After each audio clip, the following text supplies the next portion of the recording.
আপনারা জেনে রাখবেন যে আমরা হচ্ছে 252 জন ক্যাডেট সাব ইন্সপেক্টর যখন আমরা অব্যাহতিপ্রাপ্ত প্রদান করার পরে আমরা হচ্ছে শুরুতে হচ্ছে আমরা আমাদের মাননীয় আইজিপি স্যার বরাবর হচ্ছে আমরা আমাদের স্মারকলিপি জমা দেই। ইন্ডিভিজুয়ালি হচ্ছে আমরা আমাদের আবেদন জমা দেই পুনর্বিবেচনা করার জন্য। আমাদের মাননীয় স্বরাষ্ট্র উপদেষ্টা বরাবর হচ্ছে আমরা স্মারকলিপি জমা দেই। মাননীয় প্রধান উপদেষ্টা বরাবরও আমরা স্মারকলিপি জমা দেই। আমাদের হচ্ছে সংশ্লিষ্ট যতগুলো মন্ত্রণালয় দপ্তর আছে আমরা সব জায়গায় হচ্ছে লিগ্যাল ওয়েতে আমরা নক করি, আমাদের স্মারকলিপি জমা দেই। আমরা 2-2.5 মাস ওয়েট করার পরও কোথাও থেকে আমরা কোনো প্রকার হচ্ছে আশানুরূপ কোনো আশ্বাস না পেয়ে হচ্ছে আমরা হচ্ছে সর্বশেষ হচ্ছে আপনারা জেনে রাখবেন যে আমরা আদালতেও একটি রিট করেছি। ওইটার পরেও আমরা সর্বশেষ এই মাসের হচ্ছে 5 তারিখ হচ্ছে আমরা প্রথম শান্তিপূর্ণ অবস্থান কর্মসূচি পালন করি হচ্ছে সচিবালয় 4 নম্বর গেটে। ওই দিন আমাদের 5 জন প্রতিনিধিকে হচ্ছে সকাল থেকে অপেক্ষা করিয়ে হচ্ছে 4টা নাগাদ হচ্ছে আমাদেরকে দেখা না করে বলেছে যে পরের দিন আজকে ব্যস্ততার কারণে দেখা করতে পারেনি মাননীয় উপদেষ্টা, পরের দিন আমাদের সাথে দেখা করবে। তারই প্রেক্ষিতে আমরা পরবর্তী দিন অর্থাৎ 6 তারিখ হচ্ছে আমরা সচিবালয় 2 নম্বর গেটে অবস্থান কর্মসূচি পালন করি। ওইখানে 12টা নাগাদ আমাদের 3 জন প্রতিনিধিকে হচ্ছে ভিতরে নিয়ে যাওয়া হয়।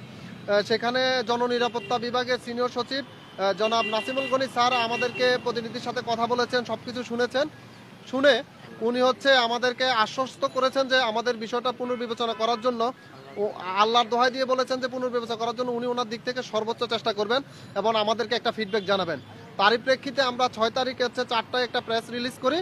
সেখানে আমরা বলি যে আমাদের স্যার যেহেতু আমাদের কাছে 2-3 দিন সময় চেয়েছে, আমরা স্যারকে অলমোস্ট 1 সপ্তাহের মতো সময় দিয়েছি যে আমাদের জন্য একটা যাতে আশানুরূপ কোনো ডিসিশন আমাদেরকে দেয়।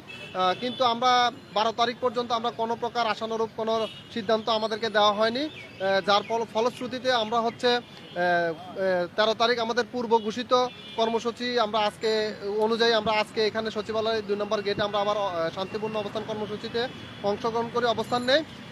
আজকেও আমরা যতটুকু আমাদের আমরা জানতে পেরেছি যে আমাদের বিষয়ে একটা সিদ্ধান্ত হওয়ার কথা ছিল, কিন্তু এখন অলমোস্ট হচ্ছে 3:30টা গড়িয়ে গেছে, কিন্তু আমাদেরকে হচ্ছে এখনো পর্যন্ত কোনো সিদ্ধান্ত আমাদেরকে জানানো হয়নি। যার প্রেক্ষিতে হচ্ছে আমরা এখন আপনাদের মাধ্যমে আমরা জানাতে চাই যে আমাদের পরবর্তী কর্মসূচি কি হবে। আমি শুরু করছি। বাংলাদেশ পুলিশের 40তম ক্যাডেট সাব ইন্সপেক্টর বেসের চলমান ট্রেনিং থেকে অন্যায়ভাবে অব্যাহতি প্রদানের প্রতিবাদ ও চাকরিতে পুনর্বহালের দাবিতে আমরা 321 জন সাব ইন্সপেক্টর গত 5 ও 6 জানুয়ারি স্বরাষ্ট্র মন্ত্রণালয়ের সামনে শান্তিপূর্ণ অবস্থান কর্মসূচি পালন করি। আমাদের একটি প্রতিনিধি দলের সাথে মাননীয় স্বরাষ্ট্র সচিব মহোদয় দেখা করে আমাদের দাবির বিষয়ে যথাযথ ব্যবস্থা নেওয়ার আশ্বাস প্রদান করেন। এখন পর্যন্ত আমাদের বিষয়ে কোনো দৃশ্যমান পদক্ষেপ না দেখতে পাওয়ায় আমরা সবাই 321 জন আজ 13ই জানুয়ারি সকাল থেকে স্বরাষ্ট্র মন্ত্রণালয়ের সামনে শান্তিপূর্ণ অবস্থান কর্মসূচি পালন করেছি।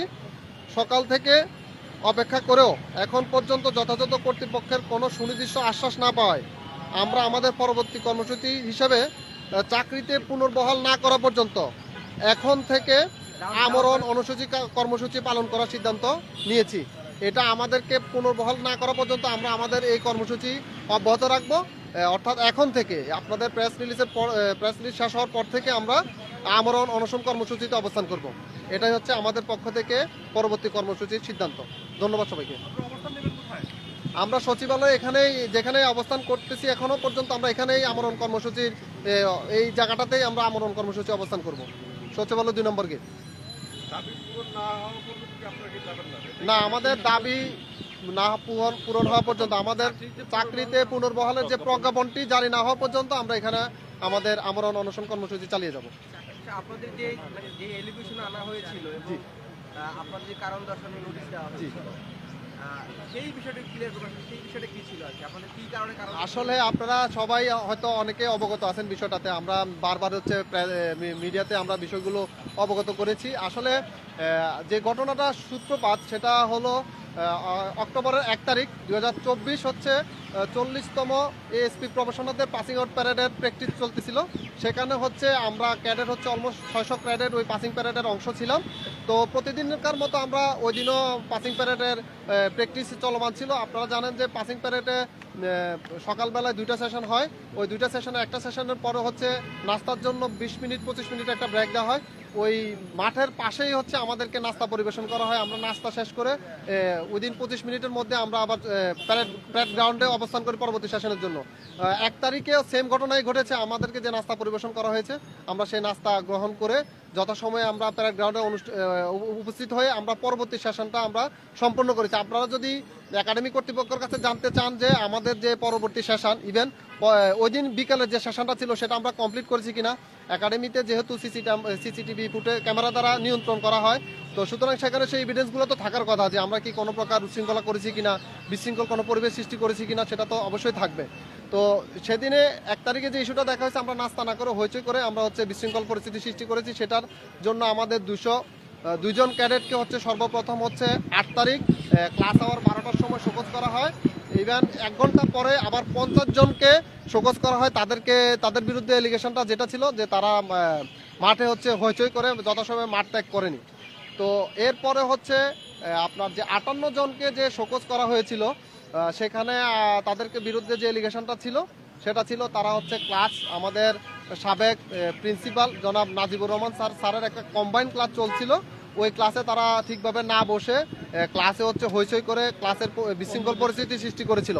কিন্তু আপনারা জানেন যে আমাদের সম্মানিত সাবেক প্রিন্সিপাল জনাব Najibur Rahman sir print media বা মিডিয়াতে উনি ওনার বক্তব্য দিয়েছেন, যেখানে উনি বলেছেন যে আমার ক্লাসে কোনো প্রকার বিশৃঙ্খল পরিবেশ তৈরি হয়নি, আমার ক্লাসটা খুবই সুন্দর সুশৃঙ্খলভাবে হয়েছে, সবাই মনোযোগী হয়ে আমার ক্লাসটা আনন্দের সহিত গ্রহণ করেছে। ইভেন ইনি এটাও বলেছিলেন যে আমি অন্যায়ের লোক না, আমি অন্যায়ের সাথে কখনো আপোষ করি না, আমি চাই যাদের বিরুদ্ধে যে মিথ্যা এলিগেশনটা আনা হয়েছে সেটার বিরুদ্ধে একটা ব্যবস্থা গ্রহণ করুক। সেটা যদি আপনারা বিভিন্ন প্রিন্ট মিডিয়াতে বা খবর নিয়ে দেখতে পারেন, নাজিবুর রহমান স্যারের একটা স্টেটমেন্ট সেখানে আছে। তারপরও আমাদের সেই 58 জন ক্যাডেটকে কিন্তু ঠিকই ওই ইস্যু দেখিয়ে তাদেরকে অবধি প্রদান করা হয়েছে।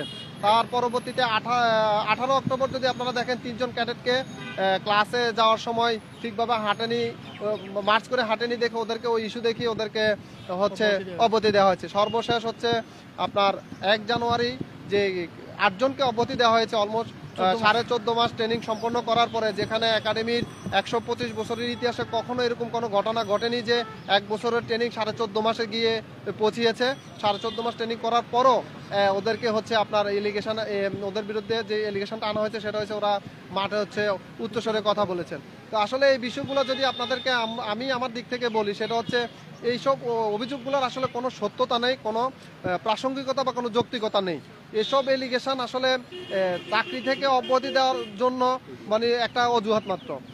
ভাই একটা বিষয় হচ্ছে, আপনার চোখের সামনে দেখছেন কিছু জায়গায় যেগুলো আগুন লেগেছে, জি, এবং এটি একটি জননিরাপত্তার জায়গা এবং হচ্ছে সিকিউর একটা জায়গা। সেই জায়গা থেকে আপনারা যখন এই জায়গাতে এটি আমরণ অনশন কর্মসূচি দেবেন, এখানে নিরাপত্তা বিঘ্নিত হয়েছিল এবং পুলিশের পক্ষ থেকে বলা হয়েছিল এখানে একটি চোরের যারা জড়িত সেই বিষয়টা আছে। কিন্তু আপনাদের এই অবস্থান কর্মসূচি সত্যি বলার মতো এরকম কোনো জায়গার নিরাপত্তা বিঘ্নিত হবে। আপনার কথার প্রেক্ষিতে যদি আমি একটু বলতে চাই, তাহলে হচ্ছে দেখেন, আমরা আসলে গত 5 তারিখ 6 তারিখ আমরা 2 দিনই অবস্থান কর্মসূচি পালন করেছি এখানে। আজকে 13 তারিখ হচ্ছে আমরা 3য় দিনের মতো শান্তিপূর্ণ অবস্থান কর্মসূচি পালন করেছি। সেখানে এখন পর্যন্ত মানে আমরা কোনো প্রকার অপ্রীতিকর কোনো ঘটনার সাথে আমরা জড়িত হইনি।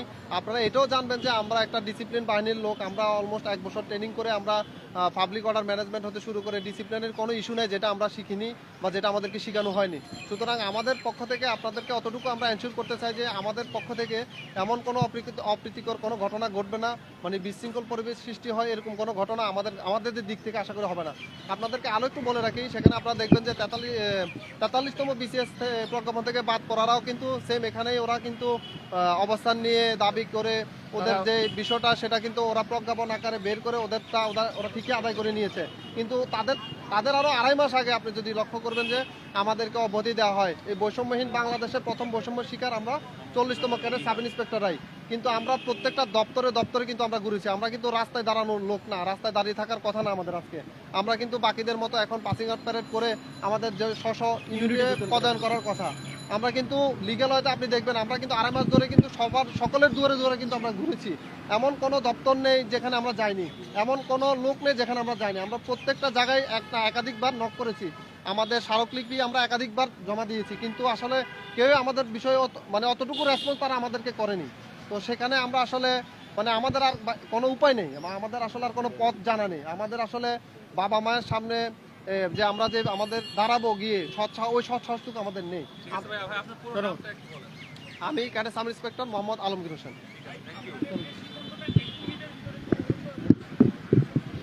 আমাদের পরবর্তী সিদ্ধান্ত হচ্ছে আমাদেরকে চাকরিতে পুনঃবহালের প্রজ্ঞাপন জারি না করা পর্যন্ত আমরা এখানে আমরণ কর্মসূচি চালিয়ে যাব।